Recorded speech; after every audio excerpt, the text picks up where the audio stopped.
কমলনগরের সড়ক দুর্ঘটনায় আহত ৫।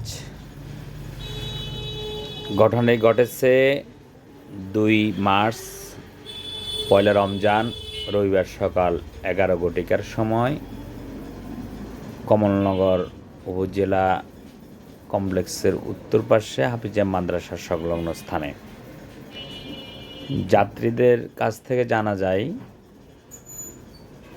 আলেকজান্ডার থেকে লক্ষ্মীপুর অভিমুখী যাত্রীবাহী সিএনজি ঘটনাস্থলে পৌঁছলে একজন বৃদ্ধ মহিলার হাতে থাকা একটি বাচ্চা রাস্তা পার হওয়ার জন্য দৌড় দিলেই সিএনজি ড্রাইভার নিয়ন্ত্রণ হারিয়ে সিএনজি রাস্তার বাইরে চলে যায় এবং যাত্রী গুরুতর আহত হয়।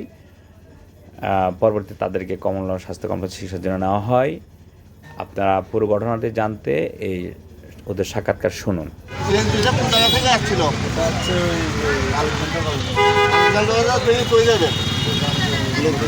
লক্ষ্মীপুর। এই সিএনজিটা এখানে এসে কি হয়েছিল? একটা মহিলা ছিল, দুটা মহিলা, একটা মহিলা একটা বাচ্চা আবার গাড়িটা একটু স্পিডে ছিল, কন্ট্রোল করতে পারে না ফুল গাড়ি মায়েরা দিয়ে আমরা এদিক থেকে আসছে। ড্রাইভার সাথে এটা সঙ্গে দেখে না, ড্রাইভার গাড়িটা ফুল স্পিডে ছিল, গাড়ি কন্ট্রোল করতে পারে সামনে আর কোনো ড্রাইভার ছিল না। বলে মহিলা কি যে রাস্তা পার হওয়ার সময় এই দুর্ঘটনা ঘটেছে। আপনার কি বেশি আহত হয়েছিল না? আমার পায়ে আহত হয়েছে। আর আপনারা সবাই আর আপনার পায়ে বাম পায়ে। আপনারা এখন হাসপাতালে যাবেন নি? মহাদেব হাসপাতাল যাবেন? হাসপাতালে চিকিৎসা নাই?